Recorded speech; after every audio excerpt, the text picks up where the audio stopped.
Selamat malam teman-teman historical semua. Apa kabar kalian? Semoga dimanapun kalian berada, kalian selalu sehat, murah rezeki, dan juga lancar segala aktivitasnya ya. Berhubung kita belum bisa tampilin perjalanan kita untuk ekspor ke tempat bersejarah lain, kita mau lanjutin nih pembahasan kita yang kemarin tentang motif legendaris, motif-motif tertua yang ada di Nusantara. Kalau kemarin kita udah bahas motif batik parang dengan legenda filosofisnya. Nah, kali ini kita juga akan bahas satu lagi teman dari batik parang. Dia berumur kurang lebih 12 abad. Dia udah ada di abad ke-9. Tapi dia populer kurang lebih tahun 1755 pada Kesultanan Yogyakarta. Motif ini terdiri dari 4 bulatan dengan titik di tengah. Ada banyak makna yang meliputi motif ini, termasuk motif larangan dalam lingkungan keraton, kerajaan, dan juga memiliki makna filosofis yang tinggi bagi manusia.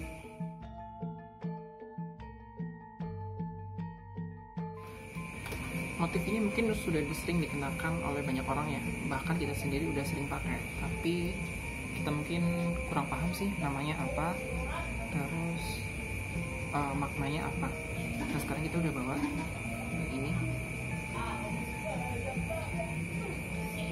ini motif batik kawung dengan 4 bulatan. Dia ada 2 titik di tengah. Sebenarnya ada banyak cerita ataupun versi yang mempelopori terbentuknya motif batik kawung ini. Ada banyak versi, tapi kita ambil yang paling populer ya. Yang pertama itu, batik kawung ini berasal dari buah kolang-kaling. Bisa dilihat kan? Ini buah kolang-kaling ini dibagi 2, dan juga ini bijinya. Maknanya apa? Maknanya seperti buah kolang-kaling yang isinya putih bersih. Makna seperti manusia yang memiliki hati yang tulus dan juga murni untuk melakukan segala sesuatu ini sesama. Dan juga buah kolang-kaling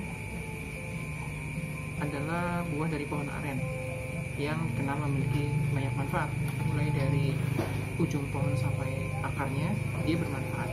Dari daun, lidi, batang digunakan oleh banyak masyarakat dan juga sudah sering diambil manfaatnya.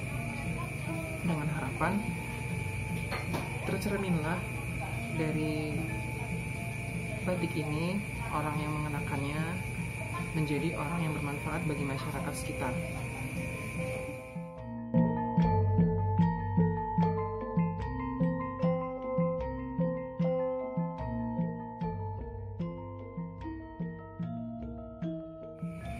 Dan untuk versi yang kedua, batik kawung ini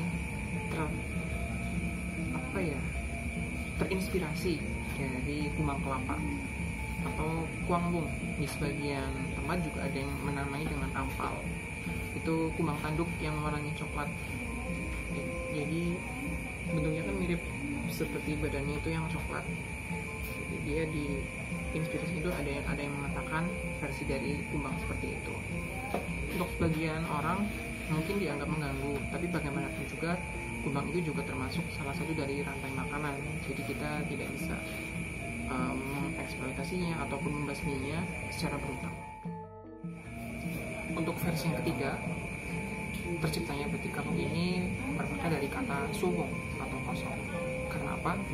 Kita semua manusia berasal dari alam awang-awang atau kekosongan, kemudian lahir ke dunia dan juga kembali ke kekosongan yang hakiki kepada yang Maha Esa.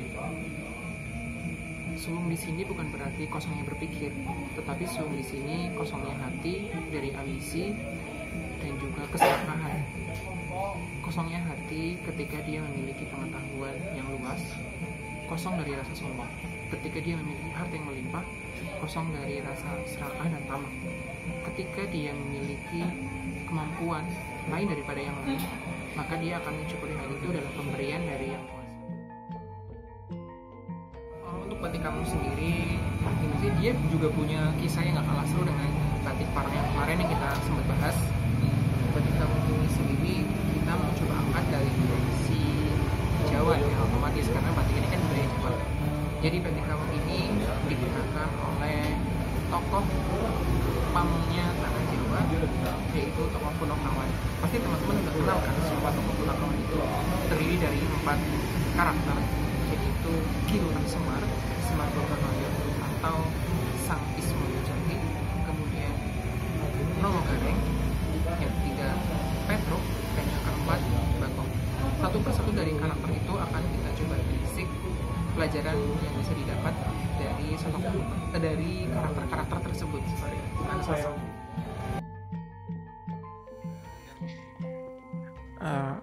Untuk motif ini, motif batik Kawung sendiri biasa digunakan para seniman.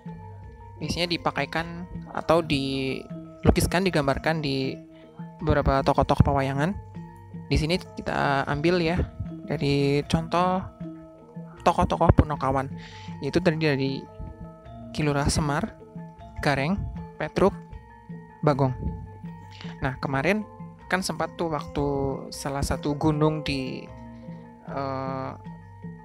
Yogyakarta yang mengalami erupsi, awan panasnya konon membentuk sosok Semar. Tapi kita nggak akan bahas itu, nggak akan membahas entitasnya. Kita cuma akan membahas spesialnya motif ini sampai dijadikan ageman oleh beliau-beliau. Coba kita telisik apa sih nilai-nilai ataupun pesan-pesan yang ingin disampaikan lewat tokoh-tokoh tersebut berkaitan dengan motif batik ini.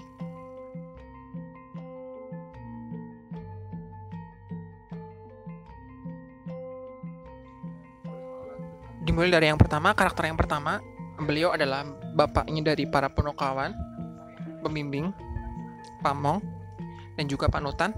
Beliau adalah Eyang Semar Budronoyo. Dari 2 kata, Semar dan Budronoyo. Budronoyo sendiri, Budro artinya kehidupan, Noyo artinya kebijaksanaan.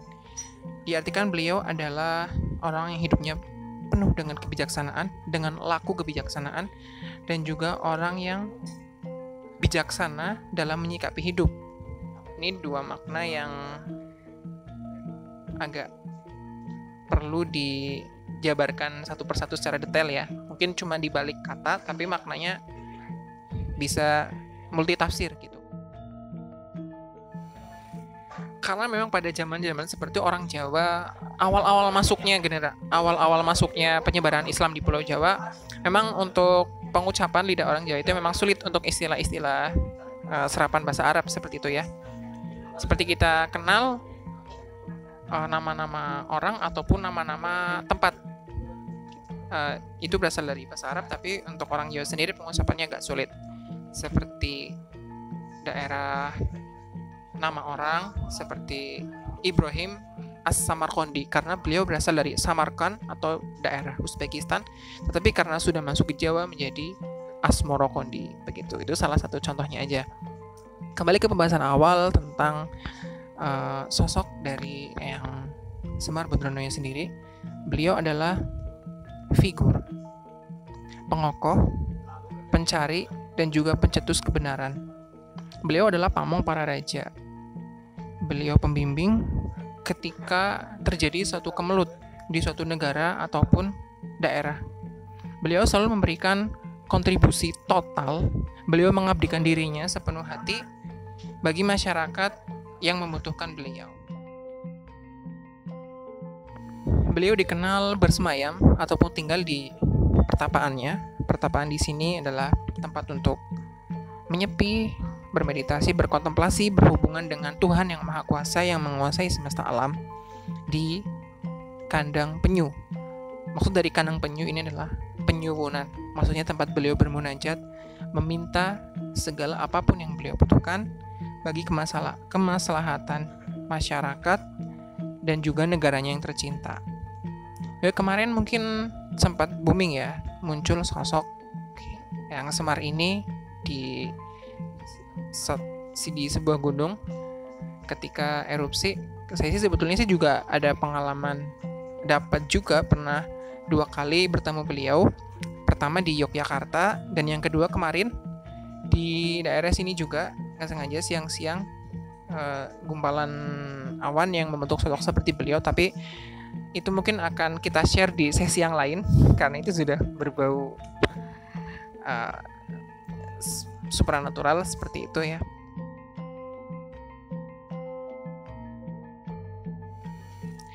Figur yang kedua yaitu karakter dari Nolo Gareng ataupun Gareng, biasa disebut seperti itu. Ini juga mengandung serapan dari bahasa Arab juga, yaitu Nala Korin. Nala artinya mendapat, Korin artinya teman. Dimaksudkan agar kita hidup bersosialisasi dengan masyarakat, menjalin hubungan baik dengan masyarakat sekitar seperti tetangga, sanak saudara, ataupun famili, saling menjalin silaturahmi, saling menghubungi, nggak hilang-hilangan kabar lah ibaratnya seperti itu. Kemudian saling memperkokoh persaudaraan, dan juga walaupun sama teman-teman kita ya, walaupun berbeda keyakinan, kita tetap menghormati mereka di bawah ikatan tali persaudaraan. Jadi nggak ada kubu A, kubu E, kubu B ataupun lainnya, itu nggak. Jadi makna Nala Korin sendiri, Nolo Gareng adalah dia menjadi orang yang supel, kemudian ramah, dan memiliki banyak teman.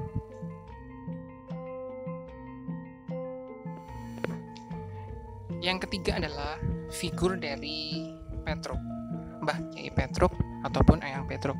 Tetapi di sini kita nggak mengupas entitasnya untuk dibahas secara spiritual ataupun sebagainya. Kita cuma mengupas nilai-nilai yang ingin beliau sampaikan secara tersirat lewat makna batik kawung ini. Petruk berasal dari serapan bahasa Arab juga, yaitu fatruk, maka tinggallah, taroka, fatruk, maka tinggallah, siwallah, selain Allah, yaitu Tuhan yang Maha Esa. Bermakna kita meninggalkan apa-apapun yang semu, meninggalkan apa-apapun yang tidak bisa kita andalkan selamanya. Bermakna juga kita harus bertawakal setelah kita berusaha. Kita sudah berusaha semaksimal mungkin untuk mencapai suatu tujuan, mencapai suatu hajat, untuk mewujudkan suatu cita-cita, dan setelahnya kita bertawakal kepada Tuhan yang Maha Kuasa.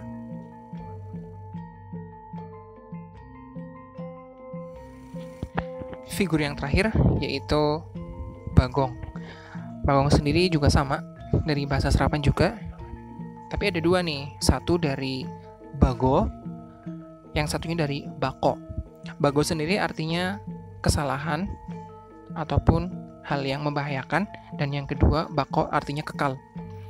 Dari makna Bago sendiri artinya kita manusia hendaklah menjauh dari hal-hal yang menjerumuskan kita kepada keburukan, menjauh dari hal-hal yang merugikan selama menjalani kehidupan. Contohnya pola hidup yang tidak sehat,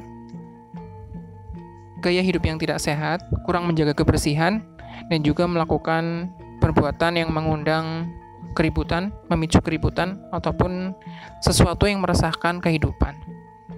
Dan untuk kata bako sendiri atau kekal, kita semua dituntut untuk memperbaiki diri agar menjadi manusia yang bahagia dan hidup kekal.